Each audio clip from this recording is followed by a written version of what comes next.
where the heck is the camera on this? Where am I supposed to look?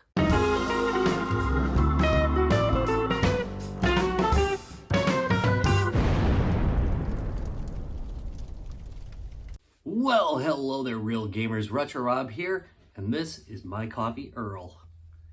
We'd like to welcome you to my 2023 room tour. Haven't done one of these in a couple of years, and that is largely because, I'm never done with my room. I keep expecting to have it done. It just never happens. I get busy, you know? So, anyway, you're gonna get what you get.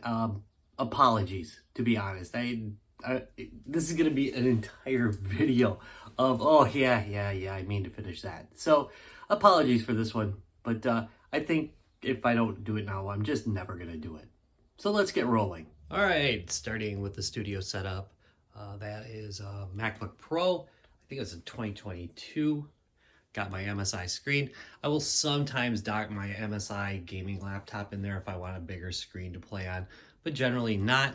Hiding down right there is an Intel Nook, and I use that for Ubuntu. It just has Ubuntu on it. We've got the Retro Freak off to the side, which is often used in my streaming videos. Oops, sorry. There's my mic. And that's a HyperX cloud mic.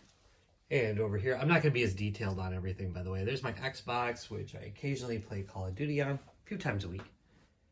And then we've got, this is from a recording session as well, the switch is there. Usually that's in storage.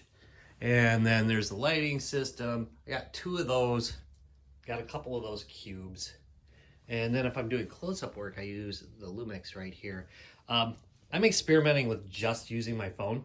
I've been doing that quite a bit lately, so we'll see how that works out. I might be eliminating that because it's kind of an unnecessary step. I'm gonna go to the right here, and wait, let's see if I can back off and get a sweep of the room. Oh, it's so hard. It's not a very big space, to be honest. And I do keep a lot of stuff in storage. I mean, a lot of stuff. Almost everything that I bring to conventions is stuff that's sitting in the basement right now. But anyway, whew, there we go, way up there.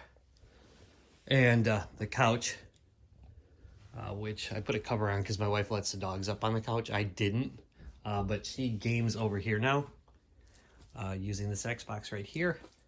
And so, you know, I end up letting the dogs on the couch because she wants them there next to her. All right, anyway, starting right here, this is one of my Nintendo areas. Oops, sorry about that clicking noise. Here's my Donkey Kong Evercade Versus box. Got a bit of Virtual Boy stuff. Most of it is sitting in a box over there, but you know, got a couple games with it. And the Virtual Boy does work, by the way. And then there's some NES, some more NES, you know, Famicom too. But I mean, same thing really. Then we're gonna go down, Super Nintendo, and more Super Nintendo, and then N64. I don't know why, but I've got my Nintendo stuff kind of split all over the place. Consoles, as mentioned. That's my wife's console. There's my Xbox. That one lights up green. I put some green LEDs in it. TurboGrafx 16 and television. Actually, believe it or not, most of these are hooked up now. And then I like to keep my favorite consoles here. So I love my Famicom Twin by Sharp. Twin Famicom, by the way. And then there's the Super Famicom. Got a Japanese GameCube down there. It's been modded, though. I modded it just to do US because I don't have any Japanese games. Actually, I do have one now. So I'm probably going to end up wiring a Switch into it. Oh, come on. This is kind of cool, so I'll show you. Get. See, this is what I'm talking about. Anyway, there he is. There, the Pikachu N64. And then there's my ColecoVision up top.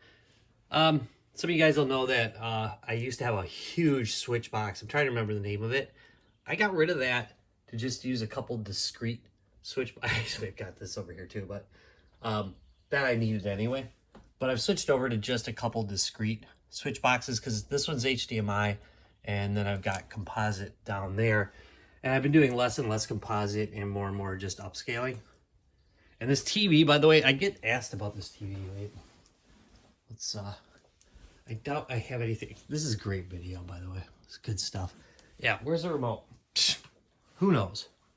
But anyway, I usually just hit the button. But looking back, I got this really old Westinghouse TV in here, and I get asked about this one all the time. The reason why I keep it is actually around the back. It has all along there just a lot of connectors. It allows for a lot of connections, and I really like it for that. Makes life a little bit easier. Anyway, sorry about that. Next we got the little Amiga. I use this every once in a while. I've got a full Amiga OS on here, so it's kind of fun to play Amiga every once in a while because it was one of my favorite computers. Atari 5200 does get some play, believe it or not. Evercade Versus gets lots of play. Atari, believe it or not, actually does get quite a bit of play. And my 7800, I use that one for recording a lot. Atari Jaguar, well, yeah, I don't play much, to be honest. And then we got the Sega Master System. The Sega Master System right there. Then we got the Sega CD. And Sega Saturn, love that one. And then my Hello Kitty Dreamcast, which I've had forever. And I've got, where is it? Where's it hiding? Somewhere up there. I don't know if you can see it. Oh, there it is. I actually gave it a good spot. See, I've recently redone this, but there's the Dreamcast box. It's got everything in it. It's absolutely complete. Has all the games that came with it as well, or the 2 games that came with it. I got the Vectrex. Got my real arcade joystick. I don't care, man. I found this for $6. It took me maybe an hour to fix up, and I actually really like this one quite a bit. It's not perfect, but it is. I love it. I just love playing on it. Don't be judging me. Handhelds. Evercade collection. It is complete as of this time. Probably will stay because I got everything else on pre-order. Those were my knees, by the way. Don't get old. Anyway, more of my gaming collection. Again, it's kind of messy, you know. And we got, got a couple Xbox games down there. I'm not a huge Xbox collector because my Xbox is hacked, so it can run whatever. I keep miscellaneous cables and things like that in there. And then this drives me nuts, but I've actually I don't put these are Billy bookcases, and they're actually pretty good for this. I see people use them a lot, but one of the problems I've had is there's so much weight on the back, it leans it backwards.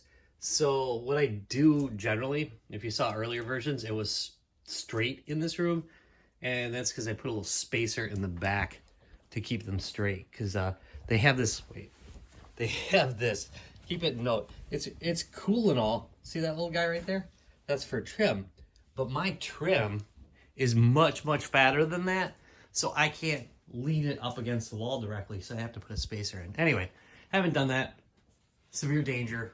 Sue, whatever. Anyway, and up on top we have, well, I could go way on the top. That's some of my cases, but then I got Mario, copyright Mario, and then Nintendo DS. This is all pretty new, the way I've arranged this. I've added more shelves to try and clean things up a little bit. So it's giving me more room for more games, which is just a great idea, you know? But it really needs more games. Bunch of Atari stuff. I'm trying to get mostly just box stuff now. I'll occasionally, if it's something really unusual, get something that's not in a box. But nowadays, nah. It's pretty cool. I get to see stuff that I generally can't see close up. There's Mario. Well, he's coming up in a video. And PCFX, because whoever plays it, I'm going to get hate mail for that one. And here we go. This is the Nintendo Switch section. Boy, it's written right there, Rob. And more games down here. More. And I actually keep another row of them in my bedroom, sadly enough. because I will occasionally play that in the bedroom. On the very bottom, I got some PC games and some hack stuff. I've got a screen hack for my what the heck is that thing? I don't know. It's my Sega Nomad. That's what it's called. All right, box on the top. There goes my memory, by the way. It's failing. My real memory. Not the stuff on a chip, just in my head. There we go. Here we go. EverDrive right there. And, you know, this, of course, is Sega Master System. There's a bunch of games in there, too. And then we've got the Saturn. I'm very happy. Redoing this has given me more room for Saturn games. I'm definitely getting more Saturn games. Saturn is so underrated. I hate to say it. Hear that creaking floor? I got a nail kit for that, too. See? Apologies. I actually got a kit for that. They make a thing that'll go right through your carpeting and tighten that floor down, which I bought but never installed yet. There we go. We got TurboGrafx 16, Vectrex games. Going down here is some of my favorite parts of my collection. I love Vita stuff as well. Come get some. And there's some more Vita stuff. And then we got some PSP games. And going down, more PSP games. Here we go. And then PlayStation 1. Which I actually do love PlayStation 1 stuff. I think it's pretty interesting. Here's the Pocket Station that I never reviewed. Here we go. Someday. Okay, and then one more time, I'm going to just snap back because I don't think I covered my... There we go. Handhelds, there's the Sega Nomad. Atari Lynx. Really, keep it in frame. And then the Sega Game Gear. And that, my friends, is that. Oh, there's a little art on the wall there. And I'm going to just swing around. There's some junk on the back of the door, too. And definitely my best video ever. Just want to say, never done a video so good. And there we go. Room tour is done. I want to thank you very much for watching this video. If you found it useful, like maybe as a cautionary tale on how not to do a game room video, maybe, perhaps, do me a big favor. Give me a thumbs up. Subscribe for more. And I will see you in a much better video in a couple days. Bye.